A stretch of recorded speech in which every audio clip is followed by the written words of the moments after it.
Hello everybody and welcome to our module on antiarrhythmic drugs. This slide shows the Vaughan-Williams classification system for antiarrhythmic drugs. This system classifies antiarrhythmic drugs based on the channels that they block in the heart and the effects that the drugs have on the cardiac action potential. This tends to be a confusing system to learn as a medical student. It would be much easier if the drugs were divided such that one class worked for atrial fibrillation and another class worked for ventricular tachycardia. Unfortunately, that's not the case, and the Vaughan-Williams classification system, which was put in place many years ago, is still in use today. So by this system, the class 1 drugs are drugs that block sodium channels, and they are subdivided into three groups: the 1A drugs, the 1B drugs, and the 1C drugs. The class 2 drugs are beta blockers, which you may be familiar with from the treatment of hypertension. These drugs also have antiarrhythmic properties. The class 3 drugs are drugs that block potassium channels. And then finally, the class 4 drugs are drugs that block calcium channels. And we'll talk about all of these in this module now. First, let me give you some general principles so you have a clear picture in your mind of when we use these drugs. Antiarrhythmic drugs are used to suppress arrhythmias. This means that we use them to prevent the formation of aberrant electrical impulses in the heart. Unfortunately, most of these drugs also cause arrhythmias, so they may suppress one arrhythmia but cause another one. For this reason, most of these drugs are associated with cardiac arrest and death. For this reason, you won't see these drugs used very commonly. We restrict their use in general to dangerous arrhythmias and also recurrent, highly symptomatic arrhythmias. Two situations where you will commonly see these drugs used is persistent recurrent ventricular tachycardia and recurrent atrial fibrillation. This shows an EKG strip of ventricular tachycardia. This is a life-threatening rhythm. It can degenerate into ventricular fibrillation and cardiac arrest. So patients who develop this arrhythmia are often placed on antiarrhythmic drugs to prevent ventricular tachycardia from occurring. In the bottom left side of the screen is an EKG showing rapid atrial fibrillation. This arrhythmia is also sometimes very symptomatic. Many patients feel palpitations, they can feel tired and short of breath. So when that happens, we will often use an antiarrhythmic drug to try and suppress atrial fibrillation and keep the patient in sinus rhythm. The mechanisms by which all of these drugs work is via slowing cardiac electrical activity in some manner. As I told you before, the class 1 drugs block sodium channels and the class 3 drugs block potassium channels. These drugs primarily exert their effects in the atrial and ventricular myocytes. Those myocytes have an action potential that looks like what I've drawn at the bottom of the screen here. This is the action potential that will be modified by the class 1 and 3 drugs. The class 2 and 4 drugs, which are beta blockers and calcium channel blockers, exert their effects in the sinus and AV node. This is a depiction of what the sinus and AV node action potential looks like, and this is the action potential that's going to be modified by the class 2 and class 4 drugs. This slide depicts the myocyte action potential. This is the action potential that occurs in atrial and ventricular myocytes, and I discussed this in much greater detail in the video on cardiac action potentials. But by way of brief review, these myocytes are at minus 85 millivolts at rest. When they depolarize, they enter phase 0, where the voltage quickly rises. This phase is determined by sodium channels, which open and allow sodium to rush in the cell. They then move through phases 1, 2, and 3, all of which involve potassium channels opening and allowing potassium to flow out of the cell and bring the voltage back down to minus 85 millivolts. Now this action potential shows the change in membrane potential across a single myocyte. The EKG, on the other hand, shows the change in electrical activity across hundreds and thousands of myocytes. However, the two shapes are very closely related. The time it takes for a single myocyte to go through phase 0 is the time it takes for that myocyte to depolarize. That is represented on the surface EKG by the duration of the QRS complex. In other words, phase 0 is the depolarization phase of a single myocyte. The QRS is the depolarization of hundreds and thousands of myocytes. However, if sodium channels are blocked by an antiarrhythmic drug and phase 0 takes longer to occur, that can result in a stretching or a lengthening of the QRS complex on the surface EKG, and that's a very important concept for you to appreciate. On the other hand, the time it takes to go through phase 0, phase 1, phase 2, and phase 3, the entire time it takes for depolarization and repolarization is represented on the surface EKG by the QT interval. The time it takes for depolarization and repolarization is from the start of phase 0 to the end of phase 3. On the surface EKG, that's shown as the start of the QRS complex and the end of the T wave. So drugs that block the potassium channels will tend to lengthen phases 1, 2, and 3. This will tend to prolong the QT interval on the surface EKG, and that's the second very important principle you need to appreciate about the myocyte action potential as it relates to antiarrhythmic drugs. Just to make this point very clear, because it's critical that you understand this concept, here's an example of what happens when you block sodium channels in the ventricular and atrial myocytes. This is a normal action potential on the left side of the screen with a normal QRS complex. When you block the sodium channels, you will slow phase zero of the action potential, and on the surface EKG, that can result in a prolongation of the QRS complex. In contrast, when you block potassium channels, the normal action potential changes such that repolarization is prolonged. That's because you are obstructing the outflow of potassium ions from the cells, and on the surface EKG, that can result in a prolongation of the QT interval. Two other important terms here: the time it takes for the action potential to begin and end and return the voltage to minus 85 millivolts is called the action potential duration. There is another important time length in the action potential that's called the effective refractory period. This is the time during which the cell cannot undergo another depolarization. So it turns out that the voltage doesn't have to go all the way back down to minus 85 millivolts for the cell to be able to depolarize again. At a point about midway through phase 3, the cell can, if triggered, depolarize again, and the time to reach this point is called the effective refractory period. And both of these concepts will be important when we talk about the antiarrhythmic drugs. Now we're ready to start our discussion of specific class 1 drugs, and as I told you before, all of the class 1 drugs block sodium channels, and anytime sodium channels are blocked, phase 0 of the action potential can become prolonged, and that can result in prolongation of the QRS complex on the surface EKG. Some of these drugs also block potassium channels, and as we talked about before, that can lead to prolongation of the QT interval. These drugs also can prolong the action potential duration and the effective refractory period, and these effects both occur because sodium channels are blocked and therefore depolarization takes longer to occur. This slide is the most important slide for you to remember in terms of the class 1 drugs. It shows the effects on the resting action potential of the 3 different groups of class 1 drugs. In each picture, the blue line is a normal action potential and the red line is an action potential after administration of one of the types of class 1 drugs. And after what we've talked about in the last few slides, this slide should make sense to you. Let's start by going through the 1C drugs first. These drugs are pure sodium channel blockers, so they will lengthen the time it takes for phase 0 to occur. That can result in an increase in the QRS duration on the surface EKG. They do not have a significant effect on the QT interval because the time it takes for depolarization and repolarization to occur is not significantly different from normal. Therefore, they also do not change the action potential duration in a significant manner. Next, let's talk about the 1A drugs. These drugs also block sodium channels and increase the time it takes for phase 0 to occur. This results in a lengthening of the QRS complex on the surface EKG.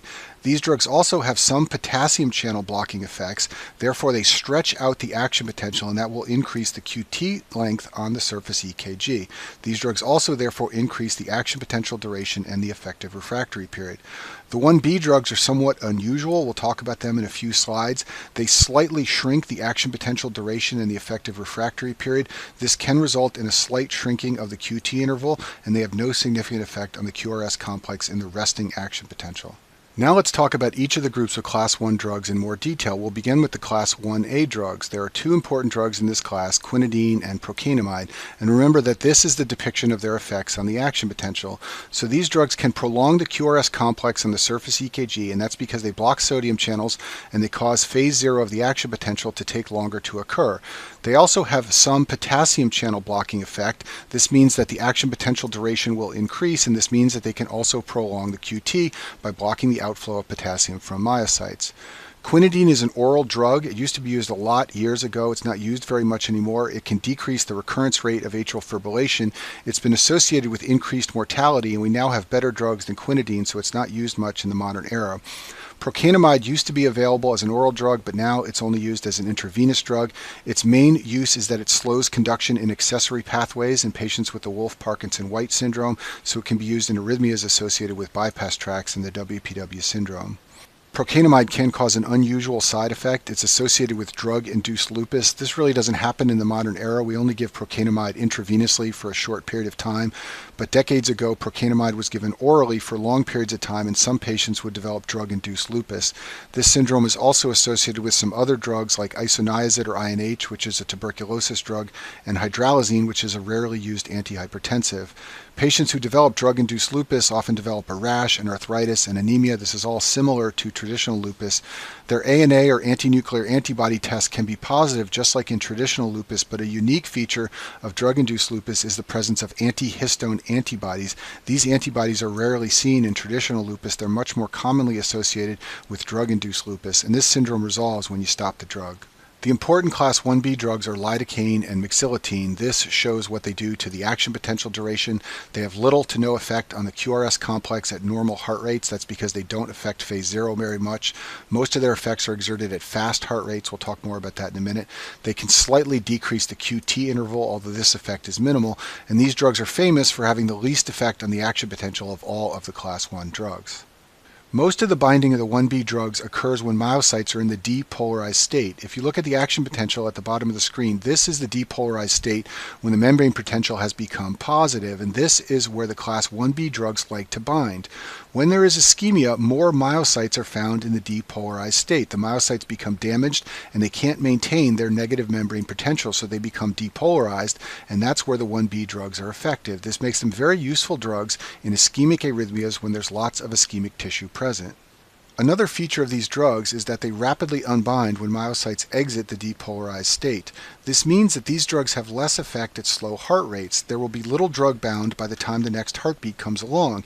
In other words, when the myocyte exits the depolarized state, the drug will quickly unbind, and when the next heartbeat occurs, there will be little drug bound to the sodium channels.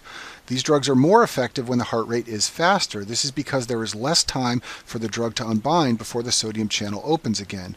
For this reason, these drugs are very useful in ischemic ventricular tachycardia. First of all, there's ischemic tissue, which we talked about is beneficial to the utility of these drugs. In addition, there are fast heart rates and lots of depolarized sodium channels. All of this makes this the ideal situation to use the 1B drugs. One of the ways that lidocaine can terminate arrhythmias is by abolishing reentry. Reentry is a mechanism of arrhythmia generation in myocyte injury, and I talk about it in more detail in the module on action potentials. I'll just briefly review here how reentry occurs and how lidocaine abolishes it. So in reentry, you have pathways in the cardiac electrical system that have different conducting abilities. So let's imagine there's one pathway labeled A here that can conduct electricity normally like this. Now let's imagine there's another pathway labeled B which is blocked going forward. This means that electrical activity cannot conduct in the forward manner through pathway B. What can then happen is that the electrical activity that goes through pathway A can come back and up around. This is called reentry, and this can generate a circuit which can lead to arrhythmias. What lidocaine does is convert that unidirectional block, that block that is only in the forward direction, into a bidirectional block so that electrical activity cannot go in either direction. This will abolish the reentry because a circuit cannot be developed in which electricity goes around in a loop. And that's one of the mechanisms by which lidocaine can terminate arrhythmias. Lidocaine, you may know, is also a local anesthetic. It can be used to block sodium channels in peripheral nerves so that patients don't feel pain. Mixilotine is an oral drug only, so it's not used in this manner. Mixilotine is basically an oral version of lidocaine. Both of these drugs can potentially cause CNS stimulation as a side effect by blocking sodium channels in central nervous system neurons. Patients can develop tremor and agitation. Tremor in a patient taking oral mixilotine chronically is a sign of toxicity. And both of these drugs can potentially cause cardiovascular side effects from excessive block of sodium channels. Basically, if you block too many sodium channels, the heart will stop conducting electricity and will stop contracting normally. So these patients can develop bradycardia and heart block and hypotension. Finally, let's discuss the class 1C group of drugs. There are two drugs in this class, flecainide and propafenone. Both of them block open sodium channels and have very slow unbinding. As a result, they dramatically shift phase 0 of the cardiac action potential, and the QRS can markedly prolong on these drugs. If your QRS gets too long, you can go into cardiac arrest, and therefore these drugs have limited use due to concerns of toxicity, especially pro-arrhythmic effects. This is a good point to pause and mention the CAST trial. This was a landmark clinical trial in cardiology of antiarrhythmic drugs conducted many decades ago. CAST stands for Cardiac Arrhythmia Suppression Trial. This trial was conducted to test the suppression hypothesis. At the time, it was believed that asymptomatic arrhythmias were dangerous. In other words, many patients had short runs of asymptomatic arrhythmias, and the thinking was that those runs could continue in some cases and lead to death. So the thought was that suppressing those arrhythmias with drugs would improve outcomes among patients. Patients enrolled in this trial had asymptomatic arrhythmias after myocardial infarction, and they were treated with two 1C antiarrhythmics, enconide and flecainide. Patients taking the drugs had less arrhythmias as expected. However, a surprise finding was a 3.6-fold increased risk of arrhythmic death. In other words, the patients had less arrhythmias, but the arrhythmias they did have were more deadly. As a result of this trial, there was a major decrease in the use of antiarrhythmic drugs, and we now only use them when there's a compelling indication because we are aware that they carry an increased risk of death. Back to our discussion of the 1C drugs flecainide and propafenone. These drugs are only used in patients with structurally normal hearts. That's because clinical trials like the CAST trial showed significantly increased mortality when patients with cardiomyopathy or other structural heart disease took these medications. Their main niche is that they're effective in reducing the recurrence of atrial fibrillation, so you can use them in patients with highly symptomatic recurrent atrial fibrillation who have structurally normal hearts. When you administer the drugs, you must monitor for QRS prolongation. A prolonged QRS means the patient is at risk of cardiac arrest, and this is a real-life implication of the changes in the action potential we've been discussing with the Class 1 agents. You want to block some sodium channels, but not so many that the QRS begins to prolong. So if the patient's taking the drug and the QRS begins to prolong, it means they're not tolerating that dose, and you need to modify the therapy. Another feature of these drugs is something known as use dependence, so let's talk about what that means now. Sodium channels in cardiac myocytes fluctuate between three different states. They can be in the resting state, the open state, or the inactivated state. If you look at this action potential at the bottom of the screen, the open sodium channel state occurs during phase 0 of the action potential. The inactive state occurs when the membrane voltage is positive, and then the resting state occurs when the action potential is completed.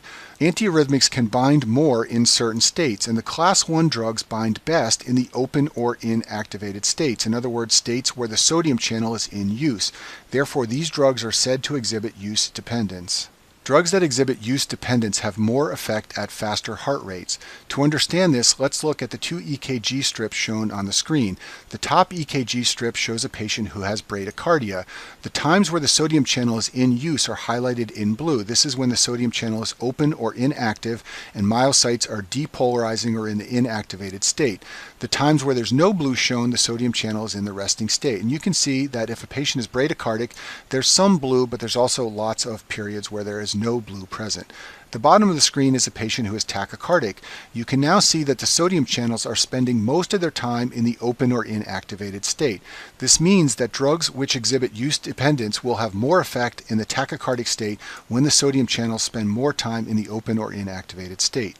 So I've summarized this point at the top of this slide. Use-dependent drugs have more binding at fast heart rates, and all of the Class 1 drugs have some use dependence, but this is seen most frequently with the 1C drugs, and this has a practical, real-life implication among cardiology patients. Patients who are taking flecainide or propafenone, the 1C drugs that have marked use dependence, are at risk for toxicity and QRS prolongation at high heart rates. For that reason, when I start one of the patients in my practice on one of these drugs, I send them for a stress test while they're taking the drug. I want them to get their heart rate up to a very high heart rate, and I want to see if their QRS prolongs at high heart rates. If it does not prolong, then I think they are safe on the drug. On the other hand, if their QRS prolongs at high heart rates when the sodium channels are in use, I know that the patient is at risk for toxicity and I need to either stop the drug or modify the dose. Now let's talk about the Class 3 antiarrhythmics. Drugs in this class include amiodarone, sotalol, dofetilide, and ibutylide. These drugs block potassium channels in cardiac myocytes, and that will delay repolarization and lengthen the action potential duration. There's no significant effect on the QRS interval, and that's because phase 0 is unchanged by these drugs. However, the QT interval can become prolonged, and that's by the mechanism we discussed previously. Anytime the action potential duration is lengthened, the QT interval can potentially prolong. The action potential duration and the effective refractory period are increased by drugs in this class. The feared complication of QT prolongation by Class 3 antiarrhythmics is an arrhythmia called torsade de pointes that can result in cardiac arrest. This is an EKG tracing showing torsade de pointes on the screen. You can see that the QRS intervals are large, and then they shrink, and then they become large again. The name torsade de pointes means twisting of the points, and it gets its name because of the shape of this arrhythmia. And the Class 3 drugs can prolong the QT and cause this. So can the Class 1A drugs. Remember that when we discussed those drugs, they not only shift phase 0 narrow of the action potential, they also lengthen the action potential duration by blocking some potassium channels, and therefore they can prolong the QT interval. Let's begin our discussion of class 3 drugs by talking about amiodarone, which is the drug in this class that is most frequently used clinically. It's a class 3 drug, so it blocks potassium channels and it can prolong the QT interval. However, it has the lowest incidence of torsade de pointes of all the class 3 drugs, and it's the safest of the class 3 drugs in terms of that arrhythmia. What you need to always remember about amiodarone is that it also has class 1, 2, and 4 effects. It has class 1 effects, it can prolong the QRS interval. It also has class 2 and 4 effects, it can slow the heart rate and delay AV conduction. If you ever read a description in a board question of an antiarrhythmic that prolongs the QRS, prolongs the QT, and slows the heart rate, they are probably talking about amiodarone. It has the most diverse effects of any of the antiarrhythmics. The reason it's used commonly in clinical practice is because it's very effective. It suppresses atrial fibrillation and keeps patients in sinus rhythm. It's also useful for suppressing ventricular tachycardia. Amiodarone is highly lipid soluble, therefore it accumulates in lots of tissues, including the liver, the lungs, the skin, and other tissues, and as we'll see in a minute, this is the reason for many of its adverse effects. It has a very long half-life, about 58 days. Once a patient is loaded on amiodarone and they have reached steady state, it takes a very long time for the drug to wash out of their system. Because it's lipid soluble, however, it is safe in renal disease. It is primarily biliary excreted and not excreted via the kidneys. Now you would think that because of all the effects amiodarone can have on the QRS interval and the QT interval and the heart rate and AV node conduction, that most of its adverse effects would be related to problems with electrical conduction in the heart. However, that turns out to not be the case. Amiodarone rarely causes problems with electrical conduction in the heart. Most of its side effects are related to the fact that it accumulates in so many different tissues in the body. We'll talk about all those side effects in a minute. Now, all of these side effects are less likely at lower dosages, and the risk accumulates over time. So in other words, the longer you take amiodarone, the more likely you are to develop adverse effects. For this reason, young patients who are placed on indefinite therapy are at the greatest risk, and we rarely use amiodarone in young patients because they may need it for the rest of their lives and they have a lot of years left ahead of them. The place you will often see amiodarone used is in older patients. If a patient is 80 or 90 years old, it's unlikely that they will live long enough to develop toxicity from amiodarone.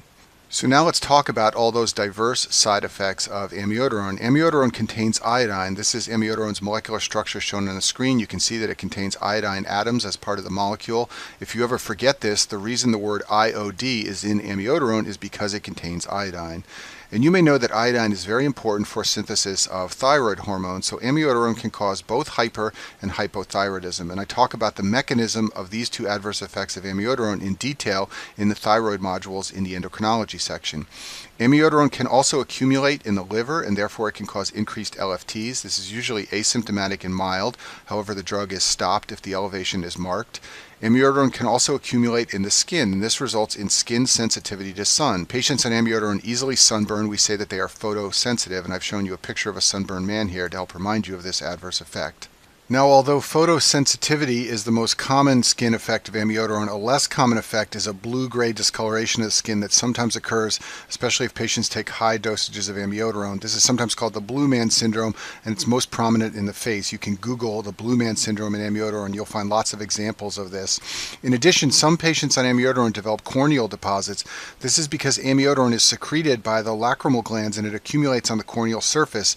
It has a very unique appearance. It looks like cat whiskers. It's sometimes described as having a whorl with little whiskers coming off from it. You can also Google this and find lots of examples. It does not usually cause vision problems. It's just a sign of patients taking the drug. It's seen in many patients on chronic therapy, and you don't necessarily have to stop the drug just because of this finding in the eye.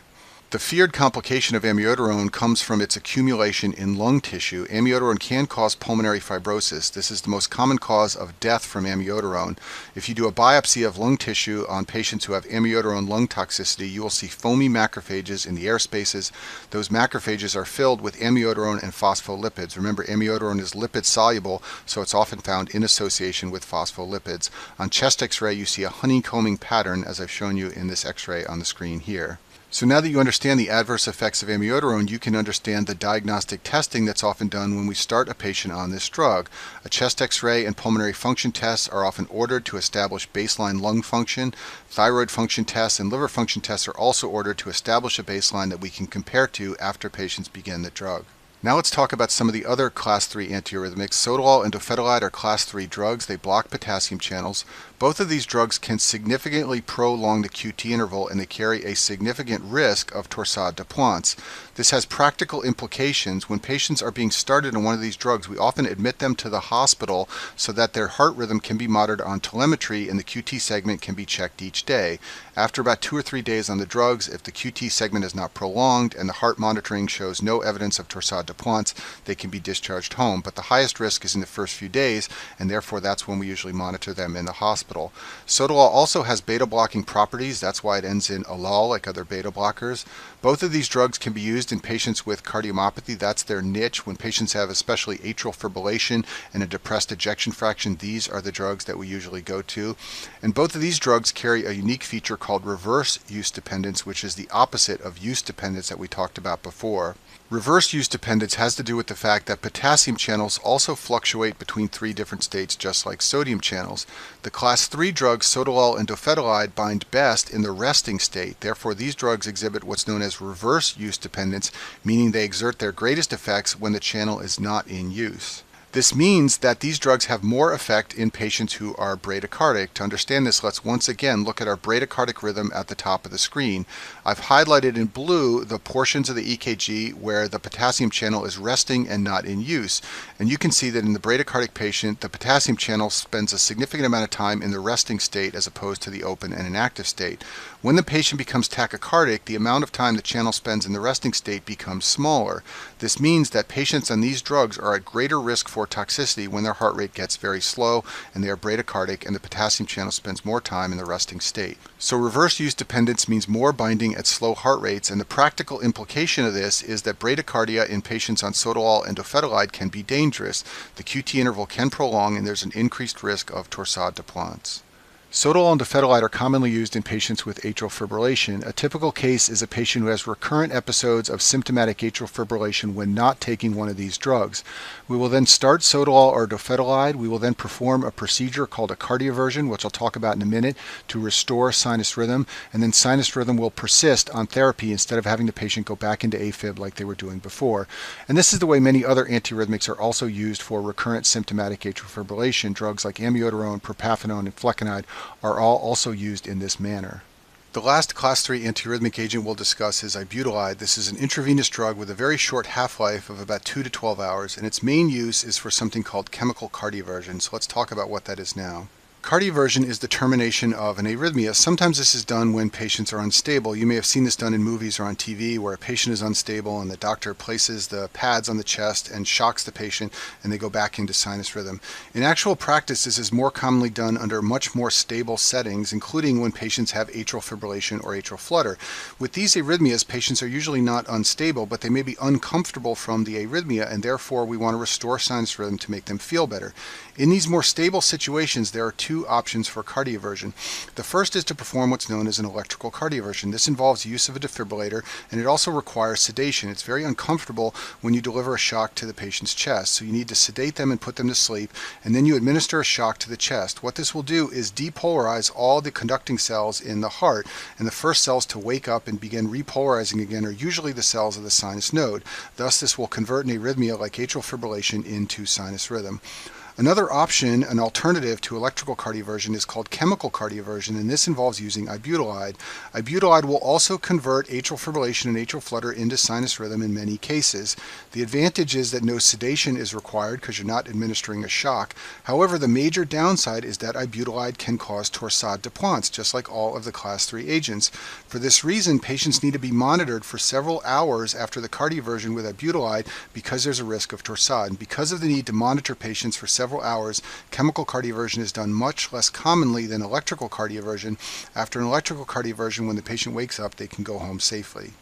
Next, let's talk about beta blockers, which are class 2 antiarrhythmics. You may be familiar with the use of beta blockers to treat hypertension, but they can also be used when hypertension is not a problem solely for their antiarrhythmic properties. The main effect of beta blockers is on the pacemaker cells in the SA and AV node. This is a drawing of the action potential of a pacemaker cell. I discussed this in detail in the video on cardiac action potentials. What beta blockers do is decrease the slope of phase 4 and prolong repolarization in phase 3. Phase 4 of the pacemaker action potential is the funny current. That's the slow, steady depolarization of SA nodal pacemaker cells. When they reach about minus 40 millivolts, those cells will depolarize, and in the SA node, this will result in generation of a heartbeat. Beta blockers decrease the slope of phase 4 so that it takes longer for SA nodal cells to reach minus 40 millivolts. This means they will depolarize less frequently, and this will result in a slowing of the heart rate. Beta blockers also cause phase 3 repolarization to take longer. They cause phase 3 to look more like this. This makes it take longer for AV nodal cells to depolarize and repolarize, and thus they slow conduction in the AV node.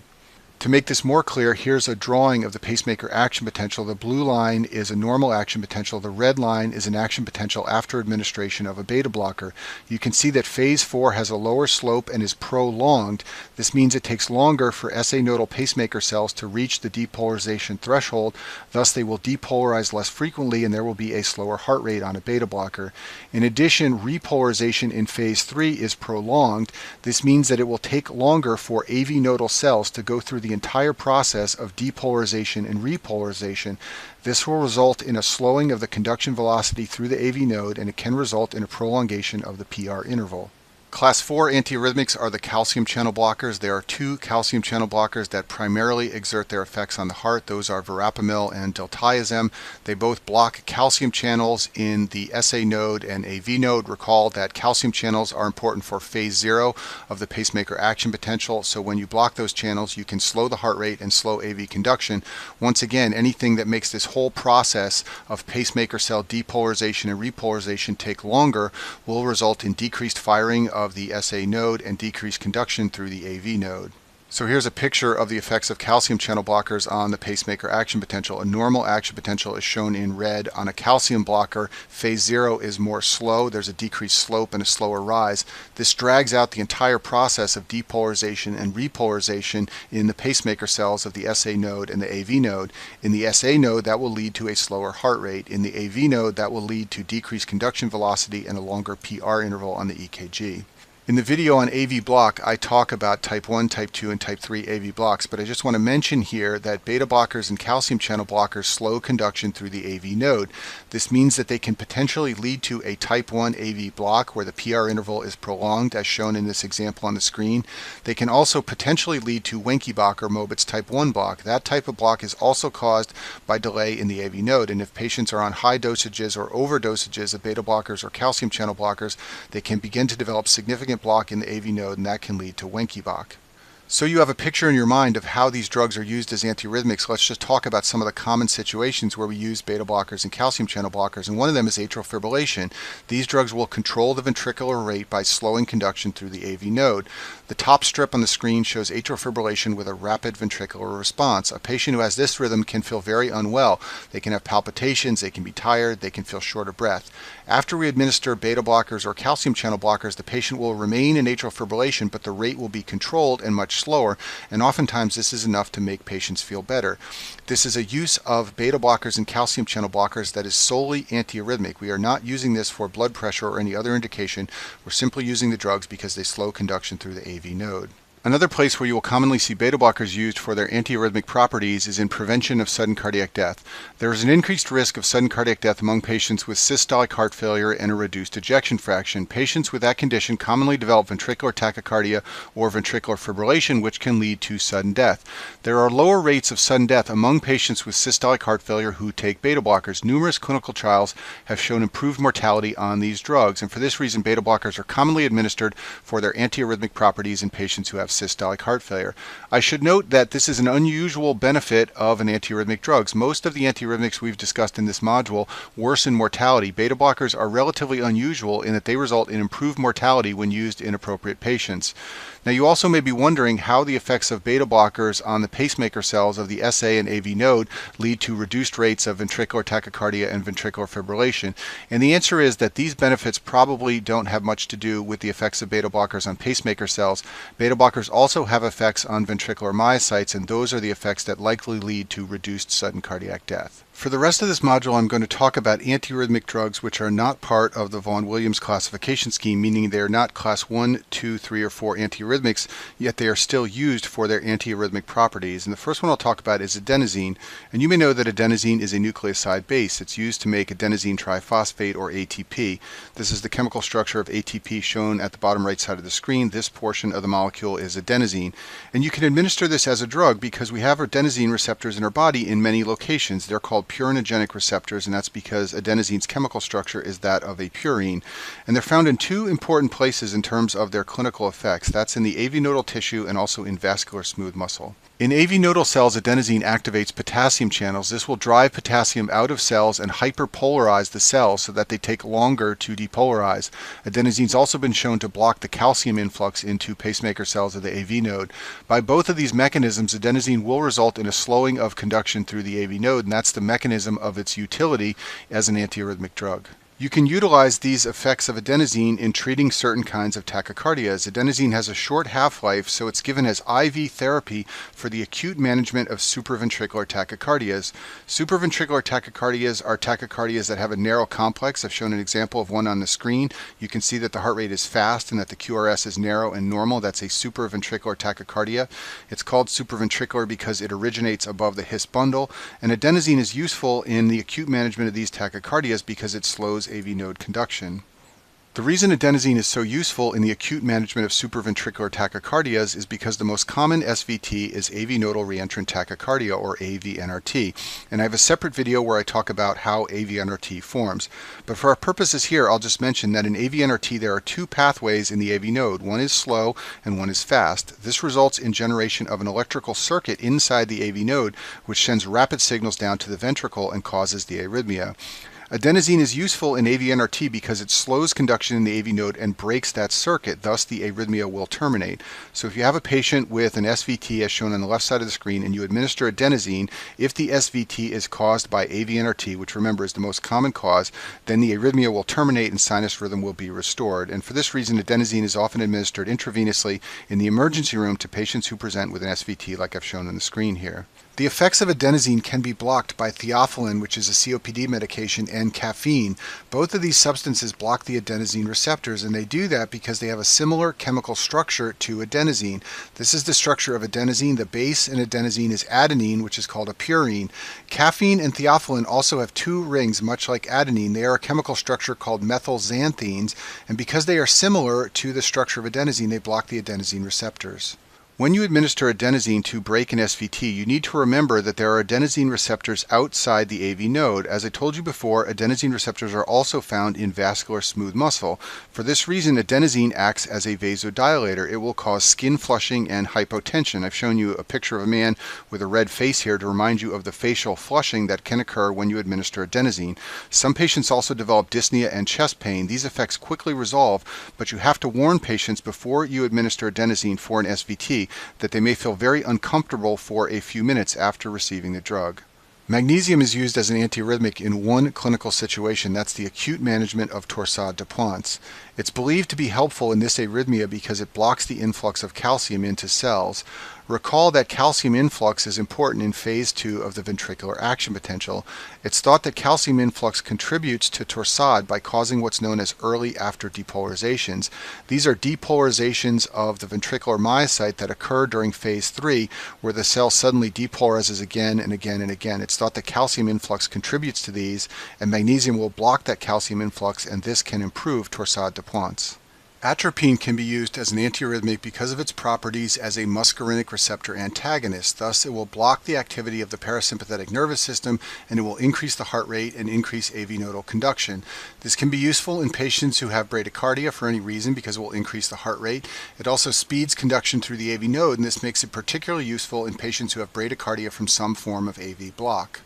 Just so you have a picture of how this can work, here's an EKG tracing at the top of the screen showing Wenckebach, or Mobitz type 1 block, in the AV node. You can see that there's a P wave here that is not conducted.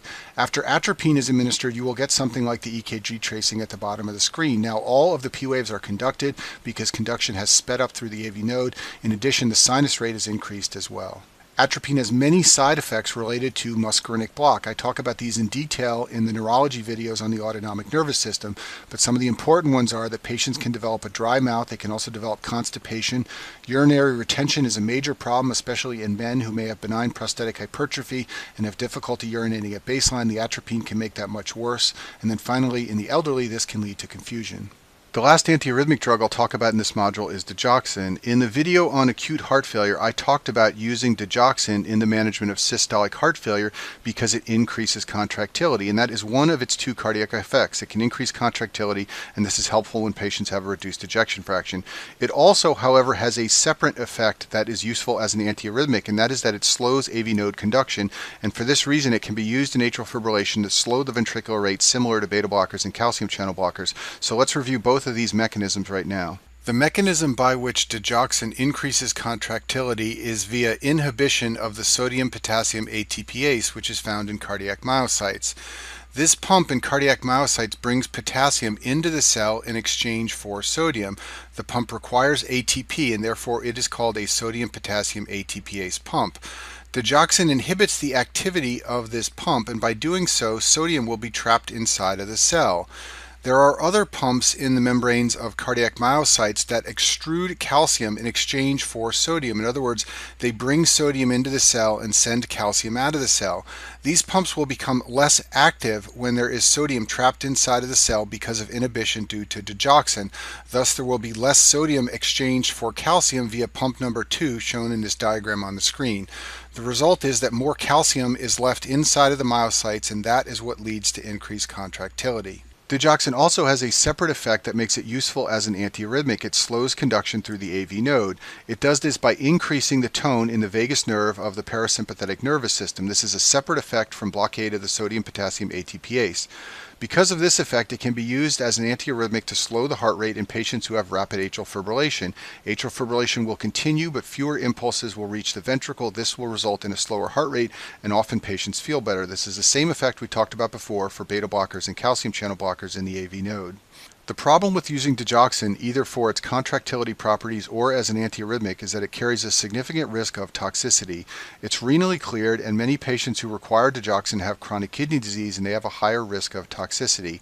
In addition, hypokalemia promotes toxicity, and this can be a significant problem. To understand this, let's go back to this slide. Digoxin and potassium compete for binding in pump number 1. Therefore, when the level of potassium becomes low, digoxin is able to exert a greater effect, and therefore dig toxicity is more likely.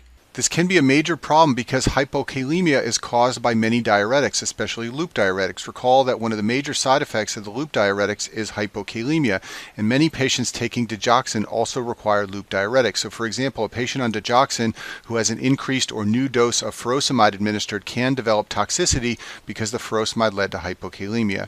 And for all of these reasons, the levels of digoxin often need to be monitored via a blood test. The symptoms of digoxin toxicity involve many organ systems other than the heart. You need to be aware that sodium-potassium ATPase pump is found in many different cells throughout the body, so the symptoms are not restricted to the heart. Gastrointestinal symptoms are often prominent in patients with dig toxicity. They can develop anorexia, nausea, and vomiting are common, so is abdominal pain. Neurologic symptoms are also common. Patients can develop lethargy and fatigue. They may become delirious or confused. They may be disoriented. They sometimes complain of weakness. And then finally, visual changes are also common. Alterations of color vision, scotomas, which are spots before the eyes, and blindness can all occur. In addition to these symptoms, cardiac arrhythmias can also occur in patients who have digoxin toxicity. To understand the cardiac toxicity of digoxin, you need to remember that the drug leads to more sodium inside the cell. This will raise the resting potential of atrial and ventricular myocytes. This can result in spontaneous depolarization of those cells. That's called automaticity. If you look at this picture at the bottom of the screen here, the solid line is a normal action potential. The dotted line is what the action potential can look like in patients on digoxin. Notice that the resting potential is increased. That's because there's more sodium inside the cell as a result of digoxin.